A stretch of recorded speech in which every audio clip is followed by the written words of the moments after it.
Well, it may not have been the most eye-catching game, but the Buckeyes' 24-13 win over Illinois keeps them ranked number 2 in the country and 5-0 on the season.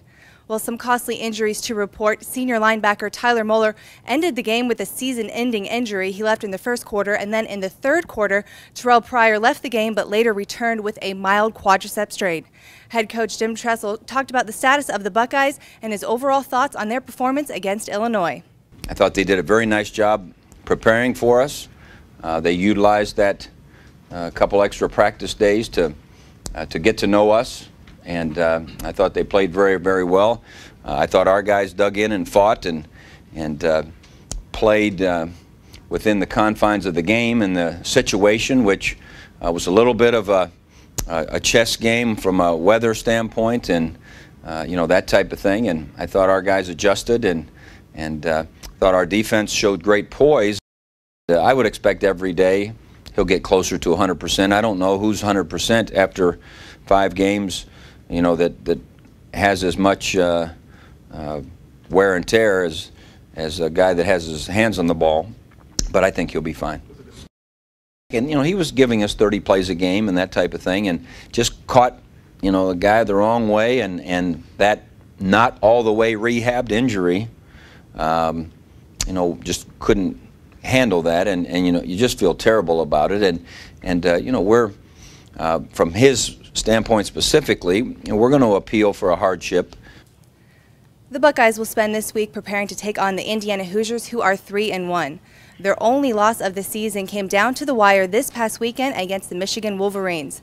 The Hoosiers' offense is led by senior quarterback Ben Chappell, who leads the Big Ten with 342.5 passing yards. Well, I think the biggest thing that jumps out on you, you don't even have to watch any film, is to see the numbers they've been putting up offensively, and that, you know, they're very capable of outscoring you.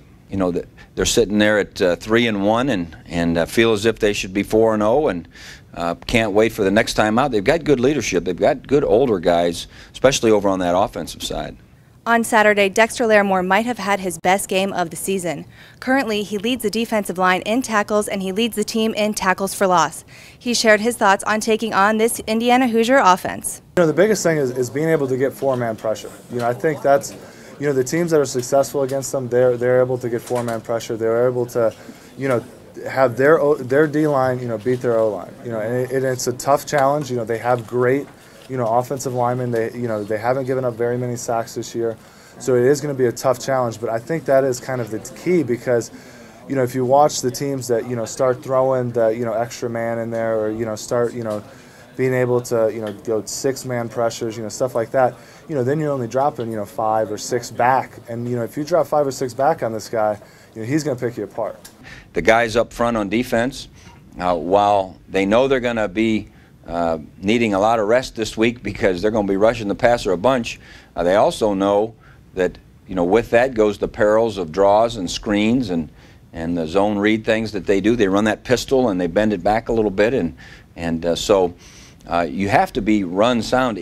I'll say this, if Indiana runs extremely well against us, life is going to be real hard, because you know they're going to throw well. The Buckeyes have won 15 straight from the Hoosiers since 1988, and with the way both teams have been playing recently, it should make for some great action in the shoe. It all starts at noon, and you can catch it on ESPN, but be sure to stay tuned to our exclusive coverage with Columbus Wire TV. Until next time, I'm Ashleigh Ignelzi.